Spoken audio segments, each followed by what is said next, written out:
wonderful.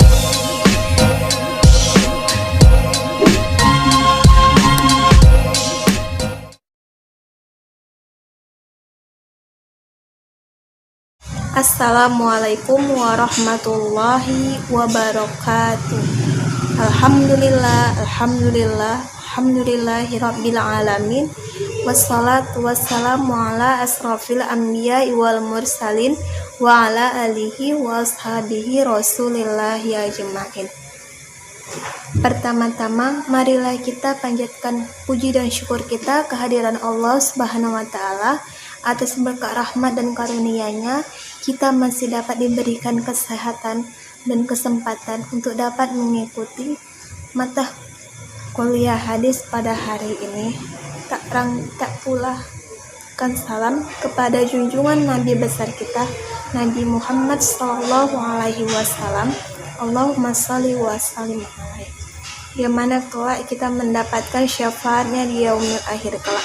Amin amin amin ya rabbal alamin.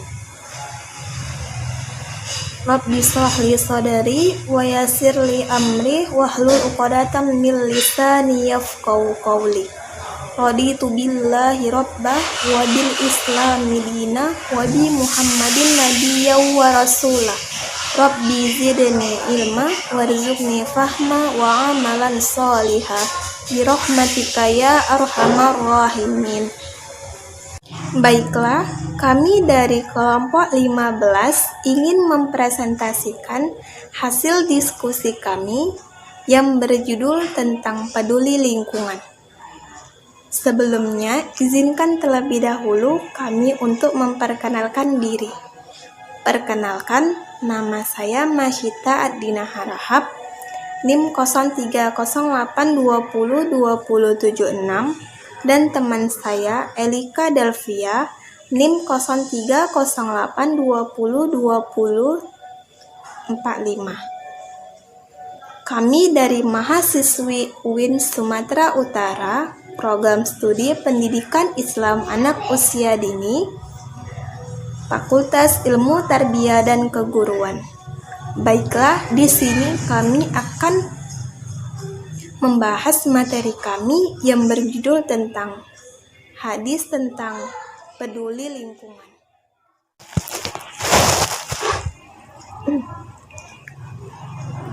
Baiklah, yang pertama itu adalah latar belakang. Alam semesta merupakan karunia yang paling besar terhadap manusia. Untuk itu, Allah Subhanahu wa Ta'ala memerintahkan manusia untuk memanfaatkannya dengan baik dan terus harus untuk selalu bersyukur. Akan tetapi pada kenyataannya kesalahan terjadi, kerusakan di mana-mana akibat perbuatan orang-orang yang munafik. Di dalam Al-Quran menyatakan bahwa alam dunia ini akan rusak disebabkan oleh tangan orang-orang yang munafik. Mereka sangat serakah dalam mengeksploitasi kekayaan alam. Mereka tidak memperdulikan betapa akibatnya. Sekarang ini sudah banyak kerusakan di darat, di laut, bahkan di udara. Akibatnya, banyak bencana yang terjadi di sana-sini seperti banjir, gempa, gunung meletus, angin puting beliung, dan ada lagi yang sangat mengkhawatirkan, yaitu masalah yang akan dikelola secara global. Nah, sebagai manusia, makhluk sempurna yang dikaruniai akal oleh Tuhan, sudah harus menggunakannya. Akan tetapi mereka untuk segala sesuatu yang baik bagi dirinya dan juga oleh orang lain, termasuk memelihara tanaman atau pohon demi kelestarian lingkungan hidup mereka. Selain itu, juga tidak boleh menelantarkan lahan karena lahan tersebut dapat dimanfaatkan untuk sesuatu yang baik. Sekarang ini hutan banyak yang rusak karena penebangan liar dan tidak adanya lagi penghijauan kembali. Dan Rasulullah SAW sangat tidak menyukai hal itu. mereka. Malahan Rasulullah Shallallahu Alaihi Wasallam melarang dengan hadisnya yang diriwayatkan oleh beberapa sahabatnya. Baiklah, kita akan masuk ke pembahasannya. Yang pertama, larangan menelantarkan lahan. Dapat kita ketahui bahwa Islam melarang umatnya untuk menelantarkan tanah garapan dan harus memberikan kelebihan air agar tanah orang lain dapat dipelihara. Islam sangat menghargai tanah yang merupakan karunia Allah Subhanahu wa Ta'ala. Jika orang yang memiliki tanah luas namun tidak sanggup mengurusi atau memanfaatkan tanahnya dengan tanaman yang bermanfaat, ia harus menyerahkan tanah baik dengan cara menghibahkannya atau menyewakannya kepada orang lain yang memiliki waktu luang untuk menggarap tanah tersebut.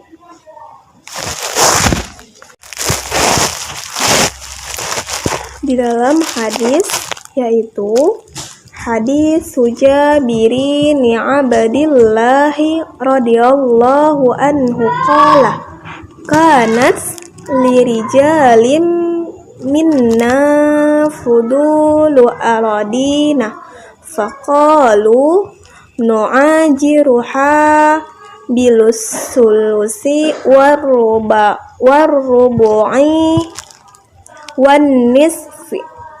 Faqala an-nabiy sallallahu alaihi wasallam man kanat lahu 'ardu falyazra'ha aw liyamnahha akhahu fa'in aba falyamsik ardahu.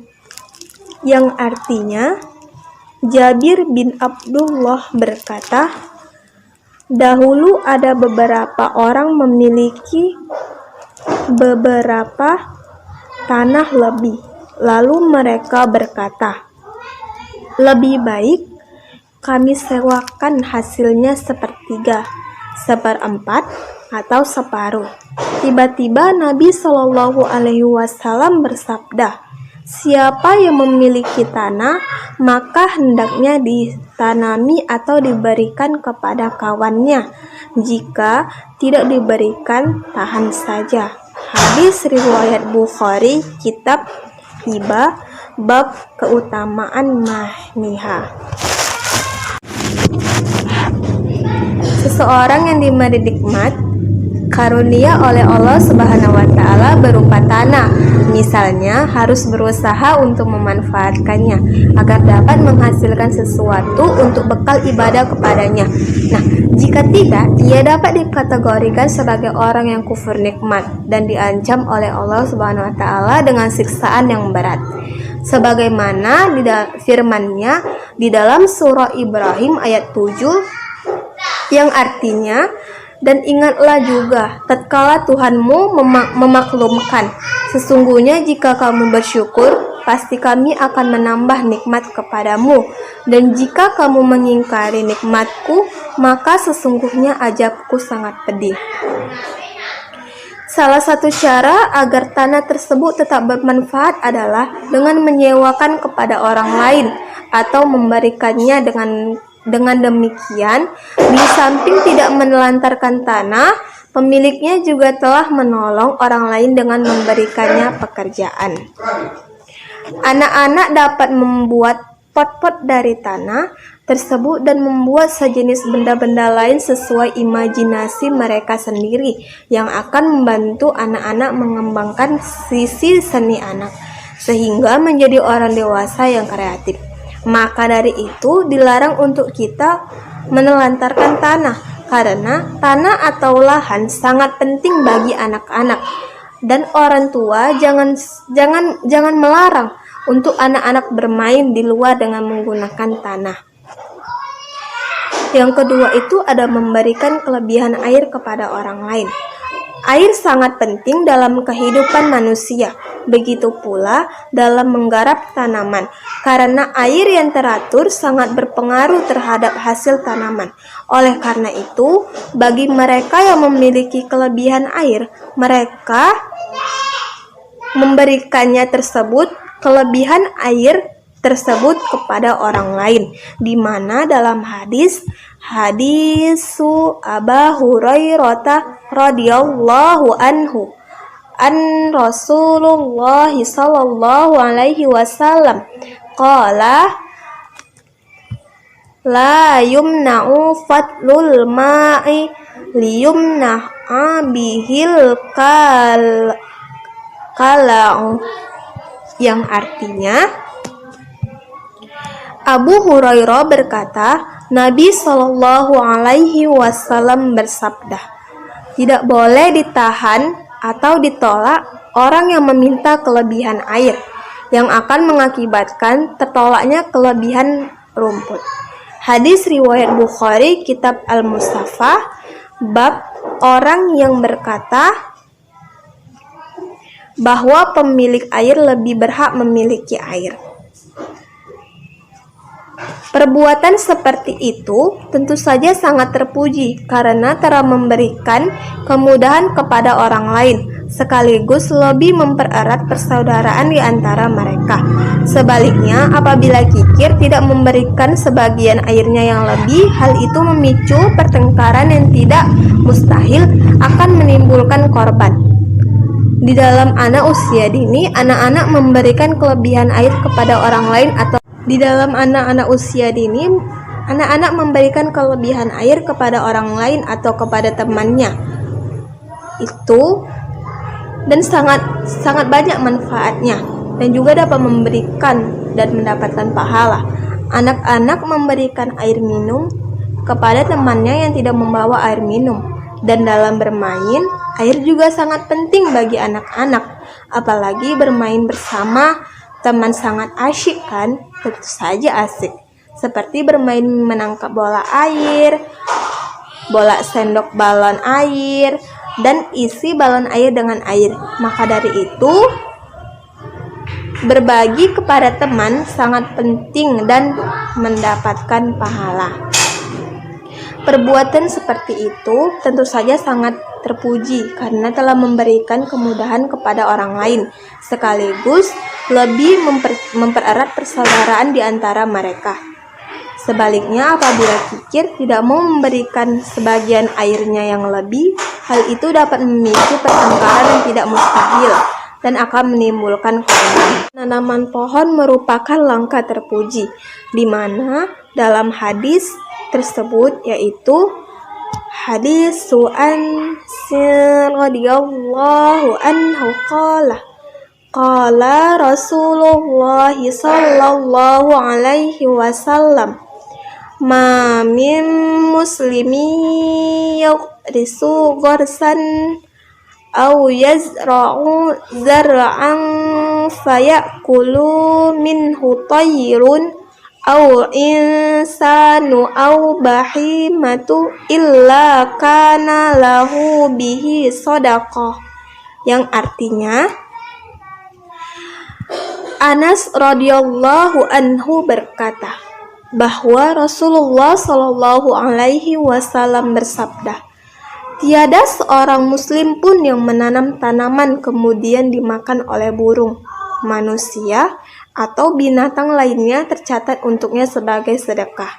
Hadis riwayat Bukhari, Kitab Pertanian, bab keutamaan menanam dan makanan dari tanaman tersebut.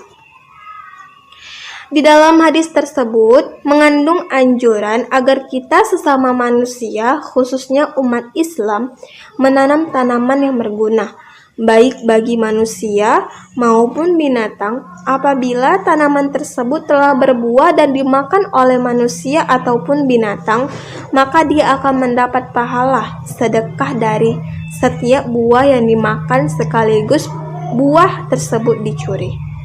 Seorang muslim yang menanam tanaman tak akan pernah rugi di sisi Allah Subhanahu wa taala, sebab tanaman tersebut akan dirasakannya oleh manusia dan hewan. Bahkan bumi yang kita tanam lalu diambil oleh siapa saja, baik dengan jalan yang halal maupun jalan haram, maka kita sebagai penanam kita mendapatkan pahala, sebab tanaman yang diambil tersebut berubah menjadi sedekah bagi kita.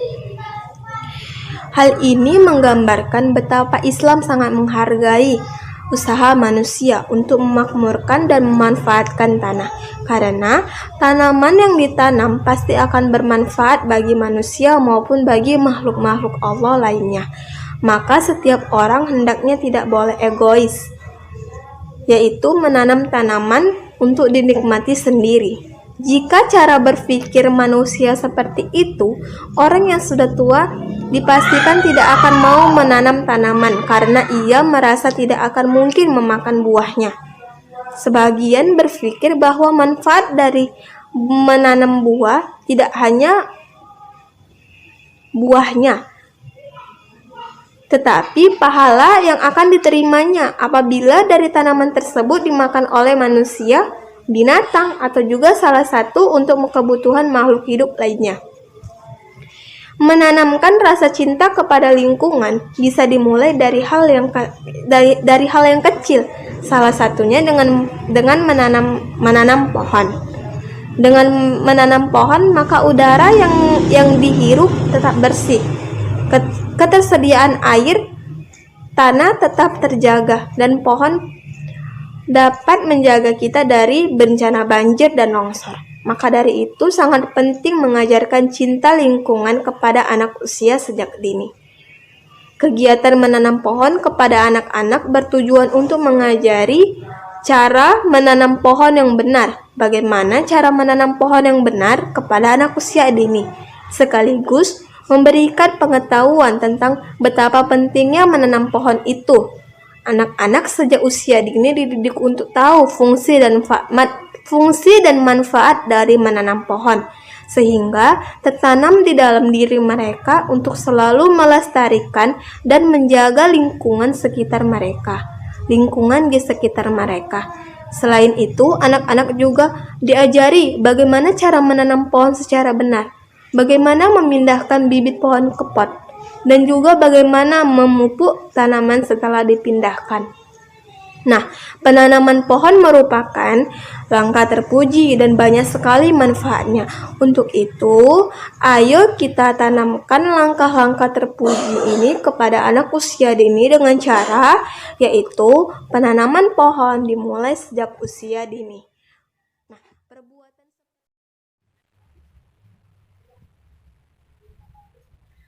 Baiklah, saya di sini akan melanjutkan presentasi yang C, larangan buang air kecil di air tenggelam. Adapun hadis yang bertentangan dengan larangan buang air kecil di air tenggelam.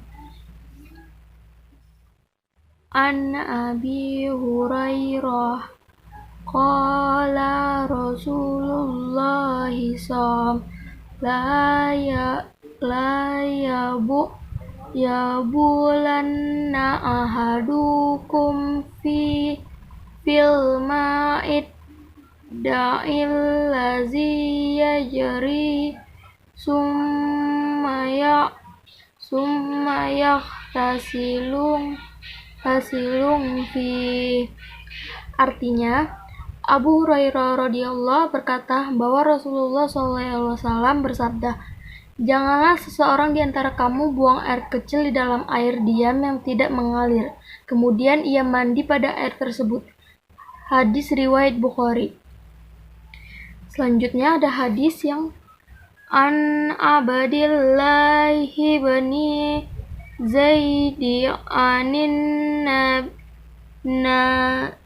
nabiyasam qala la yunqa'u ba'la fi tosting fa innal malaikata la tadjulu bainang fihi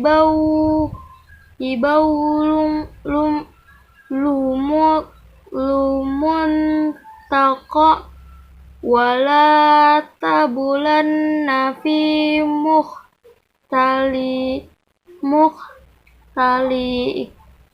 Artinya, dari Abdullah bin Zaid dari Nabi Shallallahu Alaihi Wasallam, beliau bersabda, tidak boleh dikumpulkan air kencing di dalam air di rumah, karena malaikat tidak akan masuk ke rumah yang di dalamnya ada air kencing yang dikumpulkan, dan janganlah kamu kencing di air tempat kamu mandi.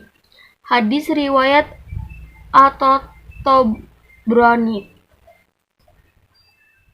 Menurut Ahmad dari Ibnu Abbas radhiyallahu, ada tambahan kata di tempat tergenang air.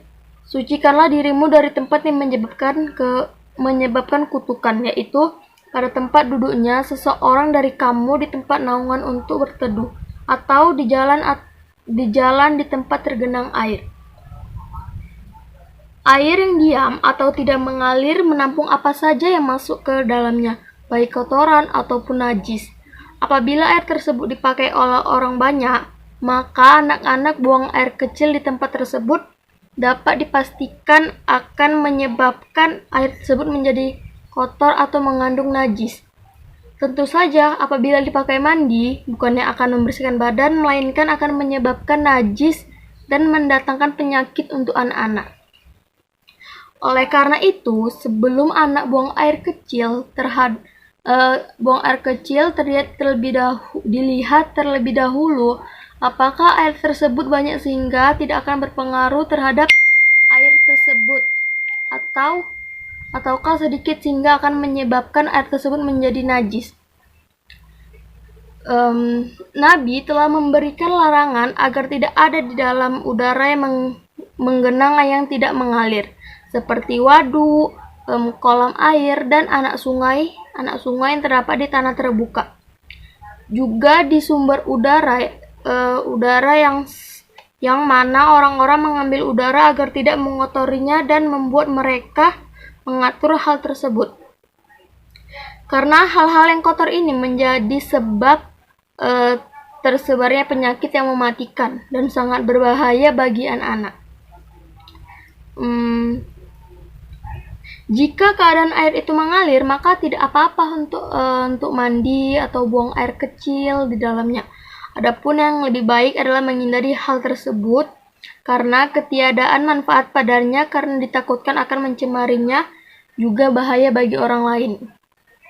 Dengan demikian, kesehatan dan kebersihan sangat dipentingkan dalam Islam, dan kesucian dari najis merupakan salah satu sahnya sholat yang merupakan tiang agama. Selain itu, orang bersih pun akan disukai oleh siapa saja, karena pada prinsipnya manusia menyukai hal-hal yang bersih dan indah. Jadi, kesimpulan dari presentasi kami itu, Islam melarang umatnya melantarkan tanah garapan dan harus memberikan kelebihan air agar tanah orang lain pun dapat dipelihara. Terus, anjuran agar semua manusia, khususnya umat Islam, menanam tanaman yang berguna baik bagi manusia maupun binatang. Apabila tanaman tersebut berbuah dan dimakan oleh manusia ataupun binatang, maka dia akan mendapatkan pahala sedekah dari setiap buah yang dimakan, sekalipun buah tersebut dicuri. Selanjutnya, sebaiknya sebelum buang air kecil, dilihat dahulu apakah air tersebut banyak sehingga tidak akan berpengaruh terhadap air tersebut, ataukah sedikit sehingga akan menyebabkan air tersebut menjadi najis. Sebaiknya air tersebut dikhususkan untuk mandi saja, sedangkan untuk buang air kecil dapat dilakukan di tempat yang dikhususkan untuk itu. Baiklah, sekian hasil presentasi kami dari kelompok 15 yang berjudul tentang peduli lingkungan. Kami minta maaf apabila ada kata-kata kami yang salah. Kepada Allah kami mohon ampun. Kami akhiri dengan mengucapkan wassalamualaikum warahmatullahi wabarakatuh.